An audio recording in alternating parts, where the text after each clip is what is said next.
حضرت داؤد علیہ السلام کی قوم کے 70,000 افراد سمندر کنارے ایلا نامی بستی میں رہا کرتے تھے۔ ان لوگوں کو اللہ نے ہزاروں نعمتوں سے نوازا تھا، لیکن جب راحت و سکون آیا تو یہ اللہ کی عبادت سے محروم ہو گئے اور اللہ کی مخلوقات پہ ظلم کرنے لگے۔ تو یوں اللہ نے ان کو خبردار کیا کہ ہفتے میں ایک دن، ہفتہ کے دن شکار نہ کیا کرو۔ اتوار سے لے کے جمعہ تک جتنا شکار پکڑنا ہے پکڑ لو، لیکن ایک دن اللہ کی عبادت اور مخلوقات پہ امن کے لیے رکھ دو۔ یوں اللہ نے ان کا امتحان لینا شروع کر دیا۔ وہ اتوار سے لے کے جمعے تک سمندر میں مچھلیاں پکڑنے لگتے تو مچھلیاں زیادہ مقدار میں ہاتھ نہ آتی، اور ہفتے کے دن سمندر کو دیکھتے تو ان کو بڑی بڑی مچھلیاں نظر آنے لگتی۔ ان لوگوں میں سے ایک شخص کو شیطان نے ورگلایا کہ پریشان کیوں ہوتے ہو، میری ترکیب پہ عمل کرو، تم شکار سے کبھی محروم نہیں رہو گے۔ تو بس شیطان کے کہنے پر اس شخص نے ہفتے کے دن کانٹا لگا کے ڈوری کو سمندر میں ڈال دیا تاکہ مچھلی پھنسے، اور شیطان نے کہا اس مچھلی کو تم اتوار کے دن نکالنا، اور یوں ہفتے کی حرمت بھی باقی رہے گی اور تمہارا شکار بھی ہو جائے گا۔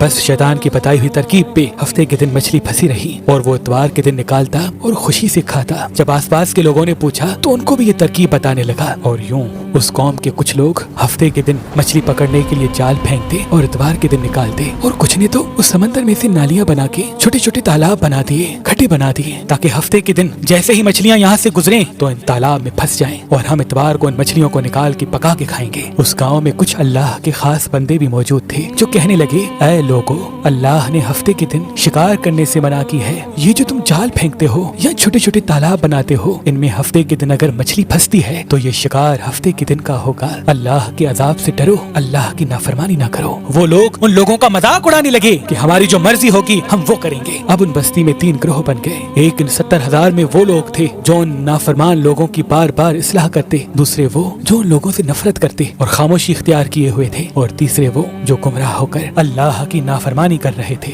تو یوں نیک بندوں نے اس بستی کے بیچ میں سے دیوار کو کھڑا کر دیا اور یہ حکم نافذ کیا کہ اللہ کی نافرمانی کرنے والے اس طرف ہو جائیں اور ہم جو اللہ کے فرما بردار ہیں وہ اس طرف رہیں گے۔ وہ صالح لوگ بار بار ان سے کہتے رہے اے لوگو، اللہ سے ڈرو، قوم سمود، قوم لوط کا جو حشر ہوا اس کو یاد کرو، اللہ کی نافرمانی نہ کرو ورنہ تم پہ بھی کوئی عذاب آئے گا۔ وہ سارے نافرمان جن کی تعداد تقریباً 12,000 تھی سب ہنستے رہے کہ یہ تو سب کتابی باتیں ہیں، ہم پہ کوئی عذاب نہیں آئے گا۔ بس جیسے ہی وہ گروہ 2 حصوں میں تقسیم ہو گیا، ایک وہ جو اللہ کے فرما بردار بندے دیوار کے اس طرف تھے اور دوسرے وہ جو نافرمان بندے جو دیوار کے اس طرف تھے۔ وہ نافرمان پوری رات ہنستے رہے، مذاق اڑاتے رہے، اور وہ اللہ کے خاص بندے دیوار کے اس طرف اللہ سے معافی مانگنے لگے۔ بس جیسے ہی صبح ہوئی وہ نیک صالح انسان اٹھے، انہوں نے محسوس کیا کہ دیوار کے اس طرف سے کسی انسان کی آواز نہیں آ رہی۔ جیسے ہی دیوار کی اس طرف چڑھ کے دیکھنے لگے کہ سارے کے سارے وہ لوگ بندر کی شکل میں تبدیل ہو چکے تھے اور بندروں کی حرکت کو انجام دے رہے تھے۔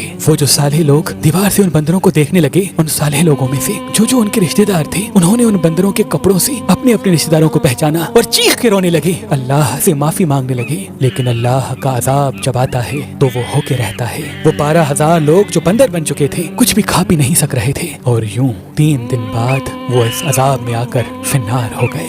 بے شک اللہ ان بندوں کو پسند نہیں کرتا جو اللہ کی نافرمانی کرتے ہیں۔ اے اللہ، ہم سب کو اپنا فرما بردار بندہ بنا، ہم کو ویسا بنا جیسا تو ہمیں دیکھنا چاہتا ہے۔ آمین ثم آمین۔